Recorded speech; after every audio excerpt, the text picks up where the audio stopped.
Is it true that Pakistan inflicted damage on our air power and aircrafts? Did we lose at least one Rafale as the Western media has widely speculated? Did India's Air Force target Pakistan's sensitive Kirana Hills nuclear site? Why is Donald Trump trying to take all the credit?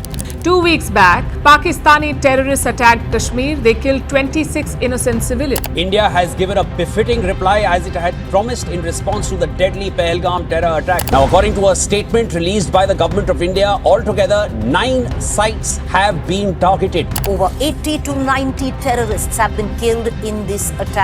Over 50 drones were successfully neutralized during a large-scale counter-drone operation conducted by Indian Army Air Defence Unit. Within hours of the Pakistani attack, Indian armed forces retaliated, destroying air defence radar systems in Lahore. विनय न माने जल थी जड़, भय 3 दिन बीत, बोले राम सकोप तब, भय बिन होए न प्रीत, तो समझदार के लिए इशारा ही काफी. Namaskar. Hello and welcome friends to Straight Bat, my weekly video blog where, as the title suggests, I comment with a straight bat. This is probably one of the more important straight bats that I'm about to speak to you about. Because for the last 2 weeks, India and Pakistan have been caught between a hyper-partisan media on either side of the LOC. As a result, for the citizens of both these countries, truth has been a serious casualty. If you listen to most of the hyperventilating news channels, right-wing YouTubers, and BJP's IT cell army in this country, then you will think Pakistan has been demolished. Khatam ho gaya Pakistan. If you listen to Pakistani media and the anti-Modi YouTubers, then you would think that India has surrendered. Modi ji ko haar manni padi, they will screech. Well, now that the fog of war has somewhat lifted, it's time to set the record straight and bring you Sachi Baat, the truth. This video blog will bring you 10 home truths about Pahalgam and Operation Sindoor without fear or favor. It may be a little longer this week, but please do listen to it very, very carefully. And please don't edit clips. The video blog seeks to do what a journalist is meant or ought to do: put truth above all else after due verification and cross-checks. Let's start with truth number 1. April 22nd and what happened in the Baisargan meadow near Pahalgam, where the original act of provocation, the original sin was committed by Pakistan. Let's say this very clearly now. The Pahalgam terror strike was a major security lapse. I repeat, Pahalgam terror strike was a major security lapse. When the all-party meeting was told by the Modi government ministers that no police permission had been given to enter the Baisaran meadows, it was a bald lie, or call it a cover your ass moment. I can confirm that thousands of visitors entered the meadow for weeks on end ahead of the terror strike with full knowledge of the local authorities, including the police and district administration. In fact, one figure I was given when I was in Kashmir is that around 72,000 visitors paid rupees 35 each for a ticket to enter the meadow between March 1 and April 22nd. Net, there was no security cover despite this large tourist influx. It is a major security lapse for which no accountability has been still fixed. Remember, law and order in Jammu and Kashmir as a union territory comes directly under the centre and the Home Ministry through the LG's office. That's where the buck must stop. Truth number 2. Let's be very clear. Pakistan can stay in denial mode, but the hand of the Pakistan-sponsored terror jihadi factory is all over the Baisaran massacre. The modus operandi smacks of how the terror arm of the Pakistani army state operates. All terrorists involved were trained in Pakistan as per intelligence records. At least 2 of them are of Pakistani origin. The Resistance Front, an offshoot of the Lashkar-e-Toiba, claimed credit for it twice on their social media handle.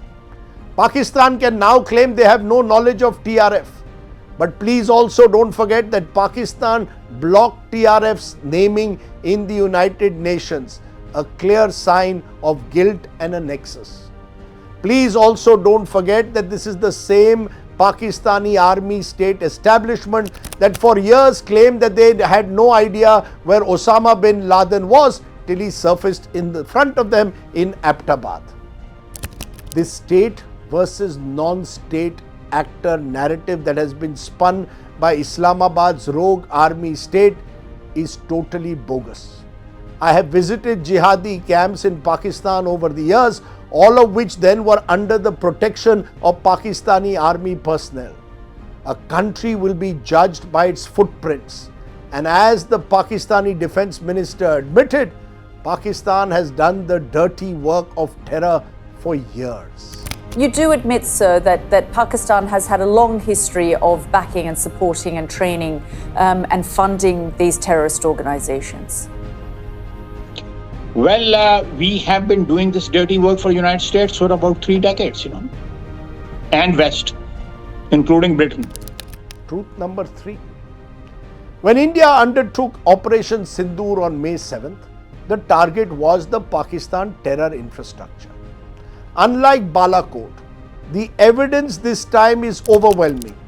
India's armed forces, through its missiles, through its air power, struck 9 Pakistani terror bases, including the Lashkar and Jaish headquarters in Muridke and Bawalpur. We don't know how many terrorists were killed. India claims 100. Those numbers cannot be verified. But what can be safely said is that Pakistan's major terror hub suffered considerable damage.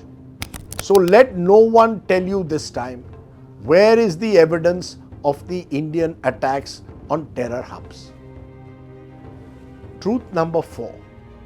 Let's now come to a very sensitive issue. Is it true that Pakistan inflicted damage on our air power and aircrafts with missile attacks on day 1 of the fight in the skies? Islamabad has claimed 5 Indian jets were brought down by their Chinese-made J-10C jets, but has provided no visual evidence of the same. When asked a specific question at a press conference, Air Marshal A.K. Bharti said, "We are in a combat scenario and losses are part of it." We are in a combat scenario and losses are a part of combat. So let's be clear. There is no official Indian denial on losses suffered by us. After checking and cross-checking with multiple sources, I can confirm that we did lose aircraft in combat. How many is best left to officials to authenticate. Did we lose at least 1 Rafale as the Western media has widely speculated? Look, there has again been no denial from the Indian side. And in the absence of a denial and based again on multiple source information, yes, 1 Rafale was lost in the fight. But it is important to also underline, and Air Marshal Bharti emphasized this point, all our pilots are safe, all our strategic objectives were achieved. That we have achieved our objectives that we selected, and all our pilots are back home. Which is also why I believe there is nothing left to hide, frankly, and we need to come clean before the country and our citizens on our aircraft losses without any hesitation. Truth number 5. Let us now come to the damage India inflicted on Pakistan, which for some strange reason, the same Western media that lauds Chinese jets and missiles for downing a Rafale doesn't seem to focus enough on. Make no mistake, right through this conflict, but especially on the night and morning of 10th May, India inflicted serious damage with precision strikes on the Pakistani air defense systems and the Pakistani air bases. Indian government sources claim that around 20% of Pakistan's Air Force assets have been destroyed and 50 soldiers killed. These numbers again cannot be verified. They could be challenged tomorrow. But there is enough satellite and anecdotal evidence to confirm that 8 Pakistani air bases were struck and badly damaged. 2 of these were key: Noor Khan, which is home to the Pakistan Air Force's Air Mobility Command, and Rahim Yar Khan, which is the operational base of the Pakistan Air Force's Central Command. Such has been the damage inflicted that a massive crater was left on the runway here, and all flight operations at Rahim Yar Khan have been suspended for a week. In addition to this, at least 3 key radar sites were also targeted in Pakistan Punjab with extensive damage. Net, Pakistan's air defense systems were almost neutralized. Truth number 6. Let me come to another sensitive issue. Did India's Air Force target Pakistan's sensitive Kirana Hills nuclear site? Truth is, India did strike the air bases in Sargodha and Noor Khan that are in close proximity to the Kirana Hills, but there is no evidence, repeat, no evidence that any nuclear site was hit in any manner or that there was any radiation leak. This has been confirmed now by the International Atomic Energy Agency, and therefore it is important to reiterate, the information that was being spread in this regard on social media and a few television channels in this country is fake. Dangerously so, I might add, because of the repercussions that this involves. Truth number 7, a key point. Did the United States push for an early ceasefire because they were spooked by the prospect of an escalating conflict between 2 nuclear neighbors? The short answer to that is yes. Forget what Donald Trump has said about trade deals and linking it to the ceasefire. And we talked to them about trade. Let's do trade instead of do war. And Pakistan was very happy with that, and India was very happy with that. Truth is that when India struck the air bases on the night 10th morning, the Pakistani Armed Forces establishment was in a state of panic. They even attempted to strike back on the 10th morning with a Fateh missile directed at Delhi, which was intercepted in Sirsa. A despairing Pakistani Prime Minister Shahbaz Sharif called a meeting of the National Command Authority under the direction of the Army Chief General Asim Munir on the 10th morning. The NCA oversees the nuclear arsenal of Pakistan. The Pakistanis had panicked, and so did the United States when they heard reports that some of the targets had been near the nuclear site. Secretary of State of the US, Rubio, had been on the hotline to India and Pakistan for 24 hours. Now that entire process was accelerated. The chronology points to Pakistan being desperate for a ceasefire at the earliest, but importantly, India too was looking for an exit route, having made, they believed, an effective point to Islamabad. We didn't have an end game in mind, and we were not prepared either for an all-out war. The Pakistanis didn't have any hands left to play. Even China, the one country that has been steadily arming and goading Pakistan into a potential conflict with India and whose exact role remains shrouded in mystery, was keen to put the brakes on. That's when Rubio succeeded in getting the Pakistanis and Indians to agree to an understanding for a ceasefire. Net, it wasn't trade but the nuclear threat that brought the US so directly into the picture so soon. Truth number 8. So why is Donald Trump trying to take all the credit? Well, I can't put it better than a panelist from Washington, Michael Rubin, did this week on my 9 p.m. show. Donald Trump will have you believe, he said, that he has won the World Cup single-handedly, landed on the moon and invented the internet. Donald Trump is clueless about Kashmir or the subcontinent, but wants to do business deals with India and Pakistan, and above all else, keep himself at the center of the conversation. Net, don't allow business magnate Trump to become a weapon of mass distraction or try and arm twist you in any manner. Truth number 9. Let me frame this as a question. Why are both India and Pakistan claiming victory? The Pakistan answer is very simple. It's a matter of survival for the army state of Pakistan. No general can survive a defeat to India. General Mir took Pakistan into this conflict and he needed to somehow save face for his own survival. In India, on the other hand, we are trapped in what I could best describe as performative patriotism. Rather than allowing our forces to take the credit and move on, our netas like to bask in their reflected glory. As a result, we tend to bring in a sharp political angle now into everything. The BJP's Tiranga Yatra, for example, is a clear attempt to ride on the shoulders of our armed forces for political benefit, and now there is a competition with the Congress, Trinamool and others also planning yatras. The Tiranga in particular belongs to every Indian and not to any political party. And yes, Prime Minister Modi can well claim that he has rewritten the doctrine as to how he will retaliate with a kinetic approach towards Pakistan. First Uri, then Balakot and now Sindoor, there's an escalating ladder.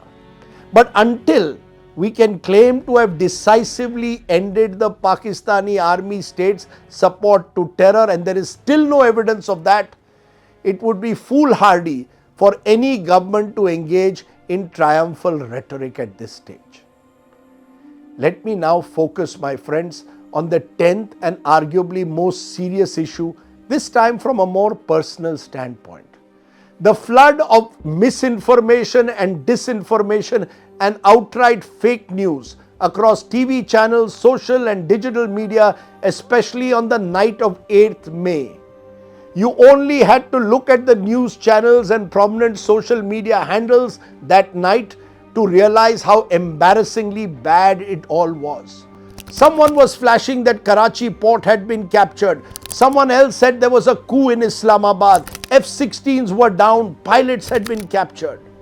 It was a crazy disinformation war that I might add was taking place on both sides, with Pakistani websites putting up fake pictures of Indian air bases damaged, while we were also claiming that we had walked into Islamabad. Was it deliberate?